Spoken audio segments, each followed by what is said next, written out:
নমস্কার, আমি astrology professor Shri Swastik Das. যাদের জন্মছকে বৃহস্পতি গ্রহ দুর্বল অবস্থায় আছে, অর্থাৎ বৃহস্পতি যদি বক্রী থাকে, অথবা বৃহস্পতি যদি নিচস্থ রাশির ঘরে থাকে, অথবা বৃহস্পতির উপর যদি পাপগ্রহের দৃষ্টি থাকে, বা কোনো পাপগ্রহের সাথে বৃহস্পতি যদি জন্মছকে কোথাও অবস্থান করে থাকে, সেক্ষেত্রে কিন্তু বৃহস্পতি শুভ ফল প্রদান করতে পারে না। বৃহস্পতি তখন কি কি ফল প্রদান করে দেখবেন? ভুল সিদ্ধান্ত গ্রহণ করে নেওয়া, অপর ব্যক্তির দ্বারা কোনো খারাপ উদ্দেশ্যের মধ্যে পড়ে যাওয়া, পেট সংক্রান্ত রোগে ভোগা, বিশেষত মেদবৃদ্ধি, লিভার সংক্রান্ত কোনো রোগ, বা শরীরে ফুসফুসের কোনো রোগে আক্রান্ত আপনি হবেন। বৃহস্পতি যদি অশুভ থাকে, কর্মে পদোন্নতি, কর্মে বৃদ্ধি কখনোই আসে না। দেখবেন আপনি হয়তো খাটছেন ঠিকই, কিন্তু সেই অনুযায়ী আপনি আপনার পারিশ্রমিক পাচ্ছেন না।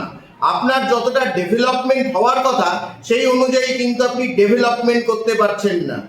এছাড়াও যারা স্টুডেন্ট, যারা শিক্ষার্থী, তারা দেখবেন এমন একটা সাবজেক্ট নিয়ে পড়াশুনো করবে যে সাবজেক্টে হয়তো সুযোগ কম বা স্কোপ কম।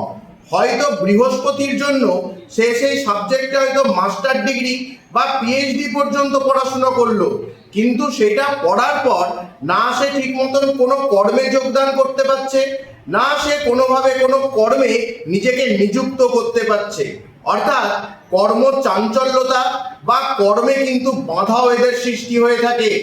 এছাড়াও বলা হয়, বৃহস্পতি যদি জন্মছকে অশুভ হয়ে যায়, সেক্ষেত্রে দাম্পত্য কলহ, দাম্পত্য জীবনে কোনো অশান্তি, বা বিয়ে হতে গিয়ে বারংবার বিবাহিত জীবনে বাধা।